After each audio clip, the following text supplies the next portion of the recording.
오늘 이렇게 예배 참석하신 우리 사랑하는 그린빌 가족 한 분 한 분 마음속에 또 가정과 또 섬기시는 모든 일들 가운데 좋으신 하나님의 은총과 축복이 함께 하시기를 간절히 축원합니다. 어느 은퇴하신 그 목사님께서 오랜만에 그 초청을 받아서 한 교회에 가서 설교를 하게 되었습니다.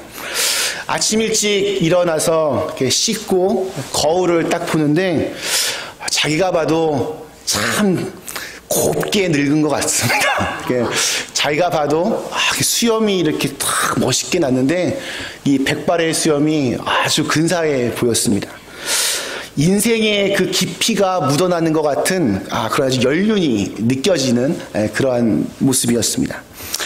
며칠을 그냥 오랜만에 설교하시니까 며칠 동안을 열심히 준비해서 그 설교 원고를 가지고 교회에 도착하고 또 예배를 드렸습니다. 오늘 예배에 참석한 분들이 아마 무지하게 은혜를 많이 받겠지 하고 확신하면서 설교를 딱 하시는데 딱 분위기가 영 시원치가 않습니다. 우리가 꾸벅꾸벅 이렇게 졸기도 하고 계속 사람들이 시계를 쳐다보고 성경책을 여기 들춰보고 저기 들춰보고 핸드폰을 꺼냈다가 집어넣었다가 꺼냈다가 집어넣었다가 이렇게 사람들이 다들 이렇게 딴청을 부리는 것 같았습니다. 목사님이 열심히 하면 할수록 소리를 높이면 높일수록 분위기는 더 이렇게 다운되었습니다. 점점 맥이 빠지는데 문득 제일 앞에서 연신 눈물을 닦고 있는 할머니가 한 분 눈에 들어왔습니다.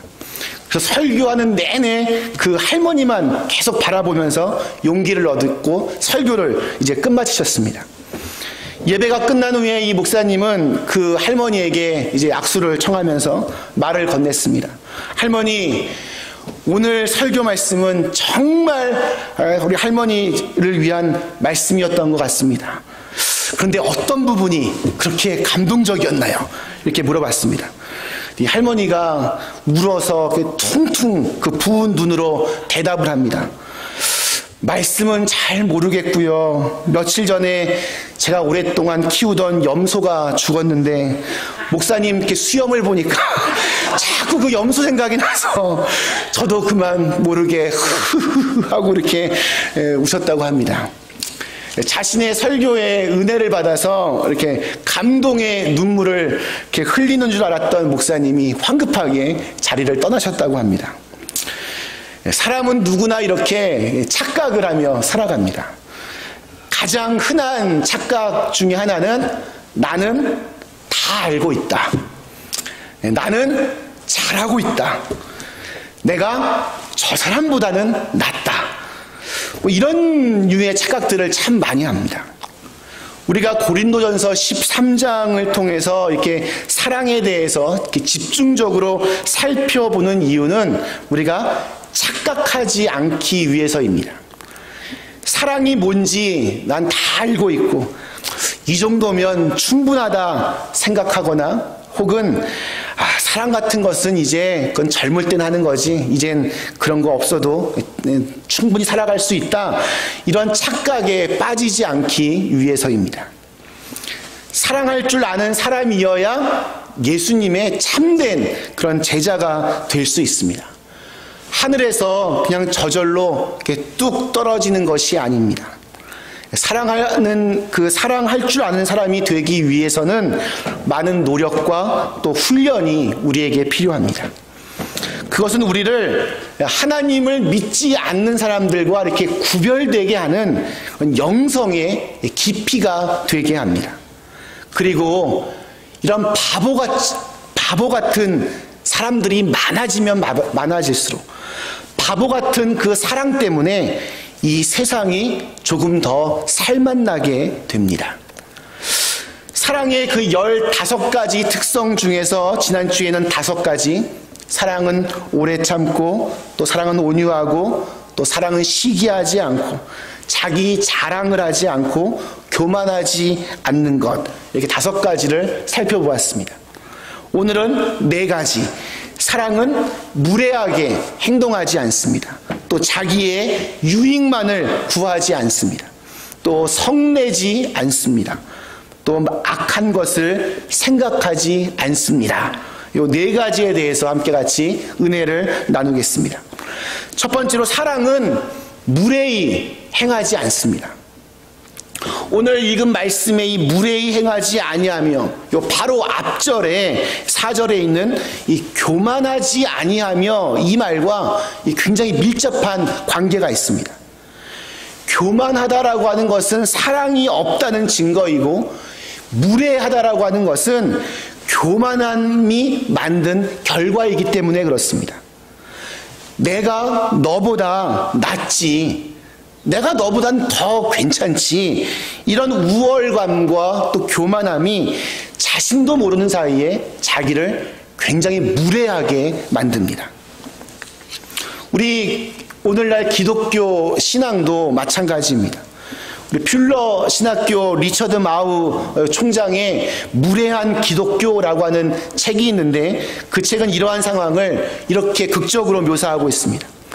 그는 오늘날 그 기독교인들에 대해서 말하기를 신념과 확신이 강한 사람은 예의가 없고 반대로 예의가 바른 사람은 신념이 약하다, 이렇게 얘기를 했습니다. 오늘날 교회에 다니지 않는 사람들이 우리 기독교인들 이렇게 떠올리게 되면 가장 먼저 생각하는 것 중에 하나가 예의가 없다는 것입니다. 전도하는 것은 참 좋은데 자기식으로 막무가내로 다른 사람들을 막 괴롭힙니다. 너무 쉽게 정죄하고 너무 빨리 판단합니다. 그래서 기독교인들이 예의가 없다, 이런 말을 종종 듣게 됩니다. 이게 오늘날 얘기가 아니라 옛날에도 그랬습니다. 고린도 이 지역에서 유통되는 대부분의 고기는 우상들에게 제물로 바쳐졌던 것들이었습니다. 그래서 우상들에게 제사를 한 뒤에 그 가지고 온 그 고기를 먹는 것이 옳으냐 옳지 않냐, 이거를 놓고 고린도 교회 교인들은 서로 치열하게 논쟁하기 시작했습니다. 그 옳고 그름을 따져서 밝히는 것이 고기를 먹는 것이 아니면 고기를 안 먹는 것이 신앙생활에 가장 중요한 것이라고 생각하면서 정말 목숨을 걸고 자기들끼리 싸웠습니다. 문제는 자신이 지지하는 그 입장에 너무 확고한 그 신념을 가졌기에 다른 편에 있는 사람들에 대해서는 함부로 말하고 함부로 정죄하고 무례한 행동들을 하기 시작했습니다. 사랑이 없는 옳은 말이 사람을 죽이는 칼이 되어서 돌아왔습니다. 또한 고린도 교회는 거의 매일같이 가정교회에 모여서 떡을 떼며 함께 예배를 드렸습니다. 이들은 모일 때 각자의 형편에 따라서 먹을 음식을 싸가지고 왔습니다. 좀 이렇게 살만한 사람들은 좀 많이 가져왔고, 가난한 사람들은 아무래도 적게, 또 심지어는 음식을 가져올 수 없는 사람도 있었습니다. 이렇게 가져온 음식들을 다 함께 나누는 것이 초대교회의 아주 중요한 성찬식이었고 또 애찬식이었습니다. 그런데 문제는 이 중에 어떤 좀 이렇게 잘 사는 사람들, 부유한 사람들이 자기들끼리 모여서 먼저 음식을 먹기 시작했습니다.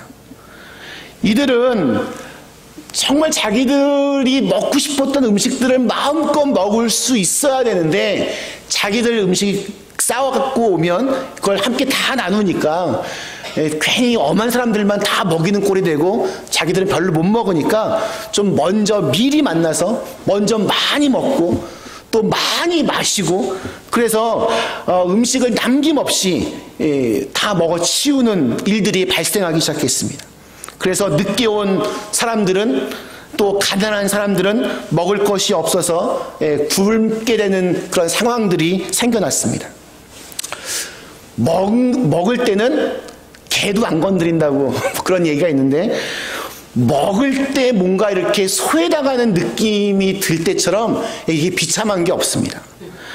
이에 대해서 이 사도 바울이 이 고린도전서 11장에서 아주 단호하게 이렇게 책망합니다. 너희가 먹고 마실 집이 없느냐? 너희가 하나님의 교회를 업신여기고 빈궁한 자들을 부끄럽게 하느냐? 이 사도 바울은 이들의 그 무례함을 하나님의 교회를 업신여기는 행위라고 아주 강하게 이야기합니다. 가난한 자들을 이렇게 부끄럽게 만드는 예의 없는 행동이라고 책망합니다. 오늘 사도 바울은 사랑은 무례히 행하지 않는 것이라고 하였습니다. 그런 면에서 때론 우리 참 무례합니다. 아무리 상대방이 잘못을 하였다 하여도 상대방의 인격을 함부로 무시하면 안 됩니다. 가정에서도 남편과 아내 사이에서도 서로 지켜야 될 선이 분명히 있습니다. 그것을 넘어버리면 굉장히 무례한 행동들이 나오게 됩니다. 싸움을 할 때는 해야 합니다. 옳고 그름을 밝힐 때는 밝혀야 됩니다. 그러나 싸움에도 중요한 룰이 있고 또 틀이 있습니다. 그것은 무례해서는 안 된다라는 겁니다. 상대방의 인격까지 건드리면 안 됩니다. 만일 무례하여서 상대방의 인격을 무시하고 또 그걸 건드렸다면 그것은 반칙입니다. 아무리 옳은 말과 옳은 주장을 한다고 해도 그것은 반칙죄입니다. 내가 돈이 많아서, 내가 아는 것이 많아서, 내가 좀 높은 지위에 있으니까, 내가 나이가 많으니까, 내가 교회에서 많은 은사를 받았으니까 너는 무조건 내 말대로 해. 우리에게는 사실 이러한 욕망이 마음속에 누구나 다 가지고 있습니다. 그러나 그 내 마음대로 할 수 있는 사람은 세상에 한 명도 없습니다. 내가 함부로 예의 없이 막 대해도 괜찮은 사람은 한 명도 없습니다. 그 한 명 한 명 안에 위대한 하나님의 형상이 담겨 있기 때문입니다. 두 번째로 사랑은 자기의 유익을 구하지 않습니다. 이것은 참 사랑은 이기적이지 않다, 자기 중심적이지 않다라고 하는 뜻입니다. 사람들이 서로 싸우고 미워하고 대적하는 이유가 무엇입니까? 왜 그렇게 화를 내고 함부로 사람들을 대합니까? 이유는 간단합니다. 욕심 때문입니다. 왜 욕심이 생깁니까? 이기심 때문에 그렇습니다. 세상이 자기 중심적으로 돌아가야 한다는 생각을 갖고 있기 때문에 그렇습니다. 그래서 자기 생각, 자기 주장에 반대하는 사람이 나타나면 본능적으로 그걸 공격하고 싫어하는 것입니다. 참된 사랑은 그 이기심의 영역을 뛰어넘어서 자기의 이익만을 구하는 자세에서 벗어나 다른 사람들의 이웃의 유익을 구하는 그 수준까지 나아가야 됩니다. 남에게 내 것을 이렇게 내어줄 수 있을 때 우리는 내 거 이 소유의식을 넘어설 수가 있습니다. 물론 뭔가를 더 이렇게 갖는 거, 이거는 그 자체는 죄가 아닙니다. 우리 감리교 창시자 요한 웨슬리 목사님 말처럼 할 수 있는 한 많이 버셔야 하고 할 수 있는 한 많이 저축하셔야 됩니다. 중요한 것은 그것들을 할 수 있는 한 잘 쓰셔야 됩니다. 우리는 모든 것이 다 하나님께로부터 왔다라고 우리가 고백을 합니다. 그러므로 내게 있는 것을 우리가 이웃들에게 베풀 때 하나님의 것을, 하나님의 사람들을 위하여 하나님의 그 사랑의 마음으로 줄 수 있어야 됩니다. 참된 사랑은 주는 것입니다. 사랑하고자 하면 항상 줄 것이 생깁니다. 사도행전 3장에 보면 베드로와 요한이 앉은뱅이를 고쳐주는 장면이 나옵니다. 구걸하고 있는 그 그 장님 거지를 보았는데 베드로와 요한이 주머니에 가진 게 아무것도 없었습니다. 아무것도 가지고 있지 않다고 해서 이들이 그냥 그 사람을 지나쳤습니까? 아닙니다. 그들은 내게 무엇이 없는가 이걸 생각한 것이 아니라 내가 무엇을 줄 수 있는가 이거를 생각했습니다. 그걸 외쳤습니다. 은과 금은 내게 없거니와 내게 있는 이것을 내게 주노니 곧 나사렛 예수의 이름으로 일어나 걸으라. 사랑하면 반드시 줄 것을 찾아내는 법입니다. 우리 뭐 드라마나 TV에서 보면 아무것도 가진 거 없는 그건 어머니가 완전 꼬부랑 그 할머니가 되었는데도 자식이 집에 찾아오면 뭐라도 이렇게 하나씩 다 이렇게 주는 장면을 우리가 많이 보게 됩니다. 참된 사랑은 내 것만을 구하지 않기 때문입니다. 자기 사랑에 매몰되지 않습니다. 우리 마음속에 뿌리 깊이 박혀있는 그 이기심을 극복하고 다른 사람들의 그 유익까지 구할 수 있을 때, 또 그것을 위하여 아낌없이 노력할 때 우리는 그리스도의 사랑을 실천하는 작지만 위대한 예수님의 제자가 될 수 있을 것입니다. 세 번째로, 사랑은 성내지 않습니다. 여기서 성낸다라고 하는 그 말은 본래 인간관계에서 누군가를 향해서 갑작스럽게 자신의 분노의 감정을 폭발시킨다라고 하는 뜻을 가지고 있습니다. 잠언 16장 32절에서는 노하기를 더디하는 자는 용사보다 낫고 자기의 마음을 다스리는 자는 성을 빼앗는 자보다 낫다라고 이렇게 권면하고 있습니다. 너무 화를 많이 내면, 성내면 결국 자기 손해입니다. 식사 예절을 아주 중요하고 또 엄격하게 가르치던 아버지가 있었습니다. 아들과 함께 밥을 먹는데 아들이 입안에 잔뜩 밥을 문 상태에서 갑자기 아빠! 하며 소리를 질렀습니다. 덕분에 그 아들 입속에 있던 밥알 몇 개가 쭉 앞으로 나가서 이 아빠의 얼굴에 탁 부딪혔습니다. 당연히 아빠가 화가 납니다. 화가 난 아버지가 내가 밥 먹을 때는 말하지 말라고 그랬지, 따끔하게 야단을 쳤습니다. 이 아들은 기가 팍 죽어서 고개를 푹 숙였습니다. 식사가 끝난 후에 아버지가 아들에게 물어봅니다. 아까 나를 왜 불렀니? 이렇게 물어보니까 아들이 대답합니다. 아까 아빠 밥 속에 벌레가 들어갔었어요. 아빠는 그래서 그 벌레와 함께 같이 고기를 맛있게 먹었다고 합니다. 화를 내면, 성을 내면 결국 고스란히 자기에게로 돌아오게 됩니다.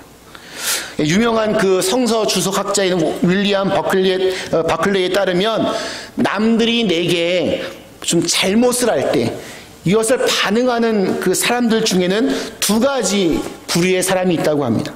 한 종류는 자기의 권리를 먼저 생각하는 사람이고, 또 한 종류의 사람은 자기의 의무를 먼저 생각하는 사람이라고 합니다. 우리가 우리의 권리에만 이렇게 집착하고 있는 한 우리의 분노는 다스려지기가 어렵습니다. 그러나 어떤 처지에도 내 의무, 내 책임을 먼저 생각해 보면 좀 내 마음의 분노를 다스릴 수 있다고 합니다. 억울한 일을 당할 때에도 우리의 의무를 잊지 말아야 됩니다. 잊지 말아야 될 의무 가운데 가장 중요한 의무는 바로 사랑의 의무입니다. 억울한 일을 좀 당할 때가 이 거룩한 의무를 실천할 수 있는 좋은 기회가 될 수 있습니다. 자신의 죄와는 전혀 상관없이 온갖 오해와 누명을 받았던 예수님을 생각해 보십시오. 그분은 어떻게 그 마음의 분노와 그 성냄의 유혹으로부터 승리하셨을까요? 예수님께서 세상에 오신 그 의무에 아주 집중하셨기 때문에 그렇습니다. 우리를 구원하시기 위해서는 그 길을 걸으셔야만 한다는 그 일념, 성부 하나님께서 우리 예수님에게 맡기신 그 사명을 계속 기억하셨기 때문에 그렇습니다. 이 거룩한 의무를 끝까지 포기하지 않고 이렇게 이행할 수 있었던 그 이유는 예수님에게 우리를 향한 그 뜨거운 사랑의 에너지가 계속해서 샘솟고 계셨기 때문에 그렇습니다. 그래서 그분은 끝까지 자신의 십자가를 지셨습니다. 마지막 네 번째로, 사랑은 악한 것을 생각하지 않습니다.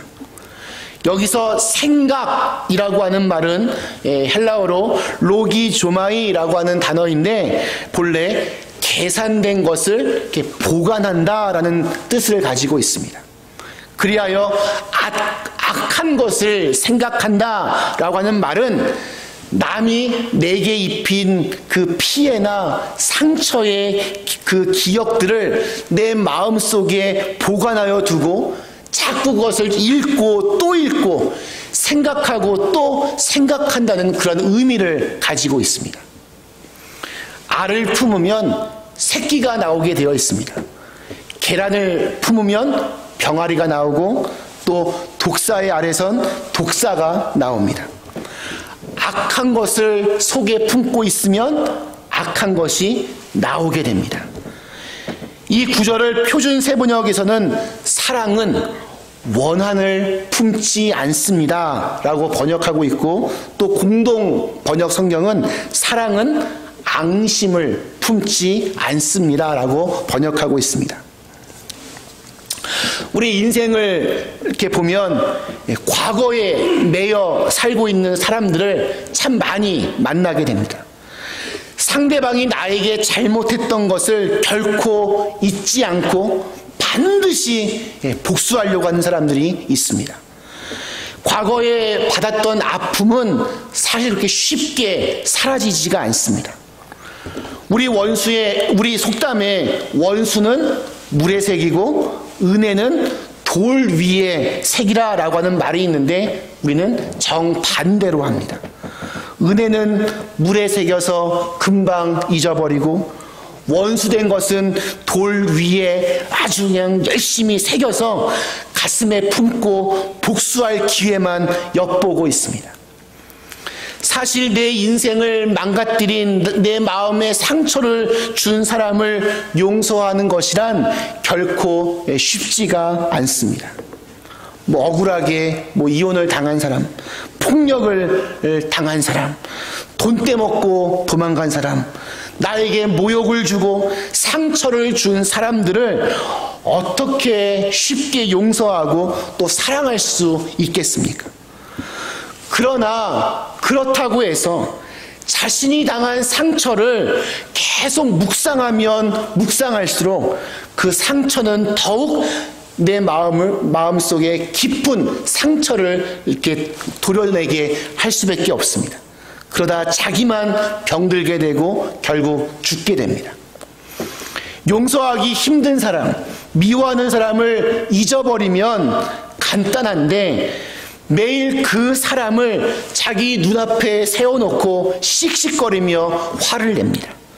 그렇게 되면 점점 이 마음의 증오와 분노가 커지면서 내 안의 상처가 더욱 깊어지게 됩니다. 사랑하기 위해서 진짜 애쓰셔야 됩니다. 상대방에 대한 그 연민과 애정을 가지고 나에게 상처를 준 사람까지도 불쌍히 여길 수 있는 그런 아가페적인 그 사랑의 마음을 가져야 합니다. 그래야 내가 삽니다. 십자가에서 지금도 들려오는 생생한 우리 예수님의 마지막 말씀을 한번 기억해 보십시오. 아버지, 저들의 죄를 용서하여 주옵소서. 저들은 자기들이 지금 무슨 일을 하고 있는지 알지 못하나이다. 또한 그 예수님에게서 놀라운 삶을 배웠던 우리 기독교 최초의 순교자 우리 스데반 집사님의 그 마지막 목소리를 들어보십시오. 자기를 돌팔매질을 해서 마지막 그 숨결을 앗아가는 그 무리들을 바라보며 외친 그 피 묻은 기도 소리. 주여, 이 죄를 저들에게 돌리지 마옵소서. 우리가 도달해야 될 우리 신앙의 수준은 거기까지입니다. 물론 그것이 그냥 맘먹으면 쉽게 가는 길이 아니라는 것을 저희는 잘 알고 있습니다. 그래서 자꾸 우리의 영성이 깊어질 수 있도록 노력해야 되고, 자꾸 우리가 그 사랑의 마음을 가질 수 있도록 여러분 자꾸 기도하며 애쓰셔야 됩니다. 어떻게 우리가 그러한 용서의 마음을 가질 수 있겠습니까? 주님께서 나를 어떻게 용서하셨는가 자꾸 생각해 볼 때 가능해집니다. 그분이 만일 우리의 악함만 계속 생각하고 계셨더라면, 그분이 우리의 그 허물과 죄를 계속 물고 늘어지셨더라면 우리는 하늘과 땅 사이에도 설 자리가 없는 그런 죄인들입니다. 그러나 그분은 우리가 십자가 앞에 서서 주님, 나의 죄를 용서하여 주옵소서, 겸손히 고백하는 순간 우리의 죄를 다 용서하시고 다시는 기억도 하지 않겠다라고 선언하셨습니다. 왜냐하면 우리를 사랑하시기 때문에 그렇습니다. 사람을 결정하는 것은 그 사람의 생각입니다. 무슨 생각을 하고 사느냐가 그 사람의 인격을 결정합니다. 생각은 씨앗이고 또 행동으로 나타납니다. 행동이 쌓여서 습관이 되고 습관이 곧 우리의 인격이 됩니다. 지금 여러분의 마음을 사로잡고 있는 생각은 무엇입니까? 누군가에 대한 분노와 원망, 증오로 인해 내 마음까지도 황폐해지고 있지는 않으십니까? 마음 깊은 곳에 묻어둔 그 원망의 기록부를 이 시간 찢으실 수 있기를 주님의 이름으로 축원합니다. 말씀 마치겠습니다. 사랑하는 그린빌 가족 여러분, 사랑은 무례히 행동하지 않습니다. 자기의 유익만을 구하지 않습니다. 사랑은 성내지 않습니다. 그리고 사랑은 악한 것을 생각하지 않습니다. 그렇게 살면 손해를 볼 것 같고, 그렇게 살면 망할 것 같습니다. 그렇게 살면 자존심이 너무 상해서 못 견딜 것 같습니다. 바보 같은 짓이라고 생각이 들기도 합니다. 그래도 도전해 보실 수 있기를 축원합니다. 예수 믿는 우리가 사랑하지 않으면 그 어느 누가 이러한 바보 같은 사랑을 실천하고 또 살아낼 수 있겠습니까? 바보 같은 그 사랑 때문에 세상이 살맛나게 변화될 것입니다. 그것이 예수를 믿는 우리의 목표이고 또한 우리의 사명입니다. 그리스도 예수의 마음, 그 연약한 죄인들을 향하여 주체할 수 없는 그 사랑과 연민의 마음을 품으셨던 그분을 묵상하면서 이 세상에서 사랑으로 승리하는 저와 여러분이 다 되실 수 있기를 주님의 이름으로 축원합니다.